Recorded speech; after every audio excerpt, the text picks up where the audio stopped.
Hello and welcome to this Red Gaming Tech video. Myself, Marta. Do forgive the slightly croaky voice, as Paul mentioned yesterday. I am quite under the weather, powering through on pure willpower alone. Help me out, guys. 1 like equals 1 willpower. In all seriousness, no, we have a fair bit to get through today, the first of which is going to be regarding AMD Renoir. So what we have here is a listing of several 3D Mark 11 benchmarks results on the AMD subreddit, and these benchmarks show several AMD Renoir APUs. So we need to take these results with an even bigger pinch of salt than usual, because the person who posted these on the AMD subreddit points out that you can't access them as a member of the general public because they're set to private. So we can also see that these Renoir APUs are running on a Celadon RN motherboard, so that might be the code name for the platform, but we don't see any information like model names, core count, or anything like that. We simply just can't really get that much information as you might like. There's a fair bit here, don't get me wrong. I'm just simply bringing these things to your attention just so you can tuck them under your hat and grab the appropriate amount of salt to throw over your shoulder. So we see a couple of setups being shown here in these results, the first of which was with a 1.7 GHz base clock and the iGPU clocked at 1.5 GHz. The second setup had a slightly faster clock speed of 1.8 GHz, however we do not have the iGPU speed available. And in the final setup, we do see 2 GHz for the APU itself, and then the iGPU at 1.1 GHz. What we also see here, which is a little bit surprising, is the use of DDR4 266 RAM. The things we can take away from what we can see in these results is, of course, the low base clocks, but these are very early silicon. If these really actually were Renoir APUs, and again, we just don't know if they actually were, how legit these results are, all of that, because we can't actually go and check for ourselves. You get the idea. But if they were actually Renoir APUs, AMD is obviously still working on them and still has a lot of work to do. So we could also see some variations across the SKU line for Renoir, where we see other entries into the lineup that have higher core counts. And this could also just be early silicon. It could even be both, to be honest. But let's move on, shall we?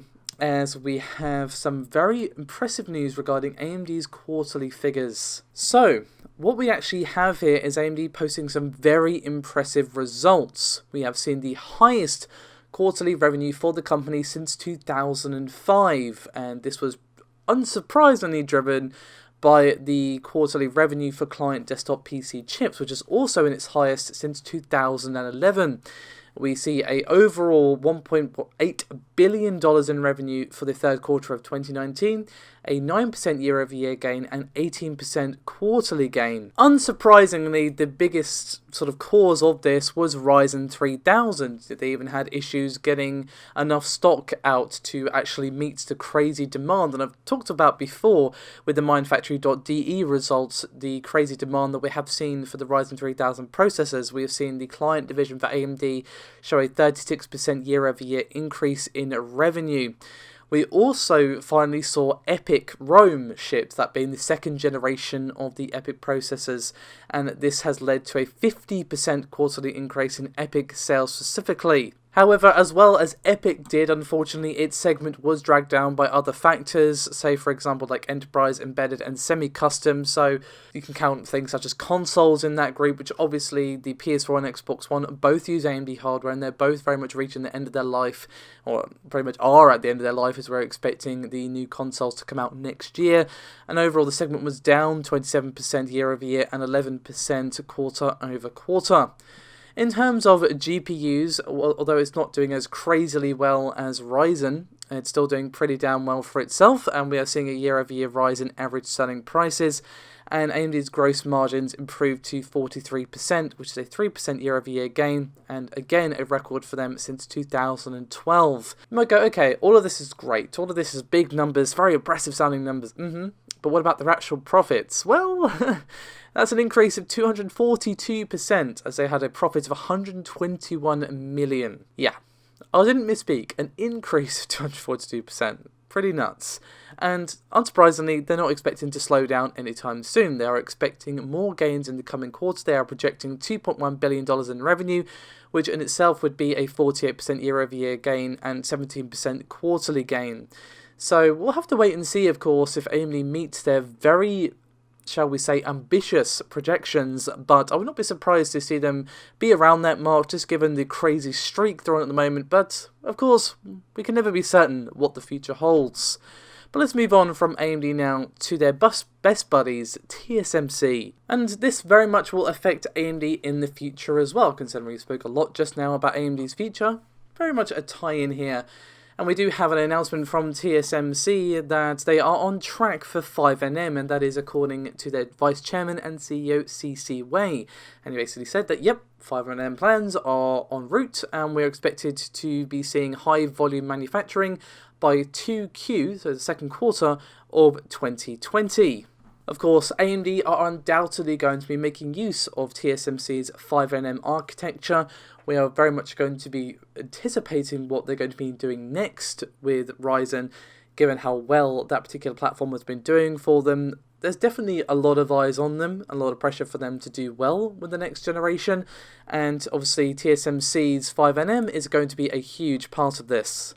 But let's move on from those things to some console news regarding the PlayStation 5. For this particular topic, I want to cast your minds back. Not that back. But a while ago, we saw a job listing for a senior cloud engineering manager at Sony Interactive. And when this ad was originally published, well, it described the PlayStation 5 as the world's fastest console. Amongst other things, the job application is still actually live on greenhouse.io. If you want to have a look, you can find it linked in the description below this video. But you'll now notice something glaring in its omission. That mention of the world's fastest console is now gone.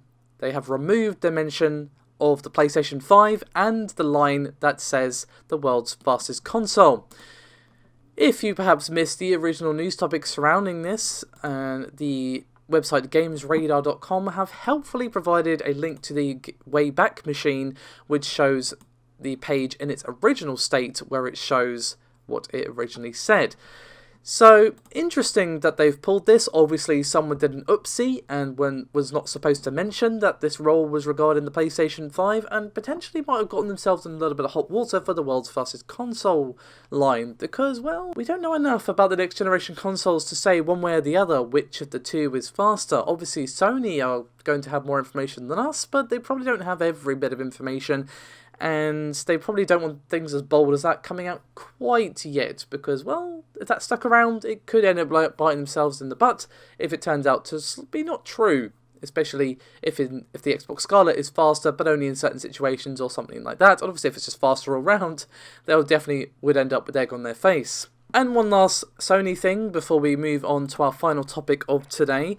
We have a bit of an end of an era, but not much of an era, to be honest, because PlayStation Vue, which was a digital version of cable TV, is going to be stopping in January. Now, as you all are very, very aware, as everyone ever vies to get their own streaming platform and totally misses the point of what made streaming so great and convenient, it's becoming a very crowded market with everyone ever basically trying to vie for your subscription money, and obviously you only have so much, and again it's kind of becoming a bit too much, and obviously people having to make choices between what platforms they can and can't afford. So we're seeing Apple, Disney, a bunch of other people coming into this platform, and Sony have bowed out, probably just due to the fact that it's very expensive to do streaming, and they probably don't see enough returns from it to make it worthwhile. If they were making a lot of money from this, they would still continue to do it. So basically, they've admitted that the area is highly competitive with expensive content, and obviously the network deals aren't exactly cheap, and the take-up was not what they expected. So they did try to find a buyer for the service, but unsurprisingly, they didn't have any takers. Anyone wanting to enter this into this arena, would probably rather just start their own, or just avoid the very crowded market entirely, given how much of a time sink and cost sink it can actually be. So, end of an era, but again, But let's move on to our final topic for today, as China has established a very impressive $29 billion fund into semiconductors.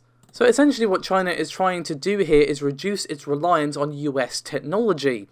They are obviously very reliant on US semiconductors and IP to accelerate its own semiconductor industry, but they are now funding themselves to try and basically get a bit of independence in this regard with that $28.9 billion or 204 billion won fund. And this is all according to a report from Bloomberg, and you can find their article linked in the description below this video. And they basically said that, well, the recent tensions between US and China and the trade war that's been happening has definitely kind of lit a fire under them in this regard, but obviously they've been making moves to try and do their own semiconductor industry for some time. And unsurprisingly, a significant portion of this fund has come from the Chinese government, and the Chinese Ministry of Finance have poured about 22 billion won into the fund. So, going to be interesting to see what happens with this one in the future, because at the moment, China imports roughly 200 billion worth of American semiconductors annually. So if that amount was to either significantly reduce or disappear entirely, definitely is going to have a knock-on effect. Definitely watch this space for this one. But that is me done for this video. Thank you so much for watching. As always, your support is highly appreciated. Hopefully I'll be back fighting fit soon. And I'll see you next time. Bye-bye.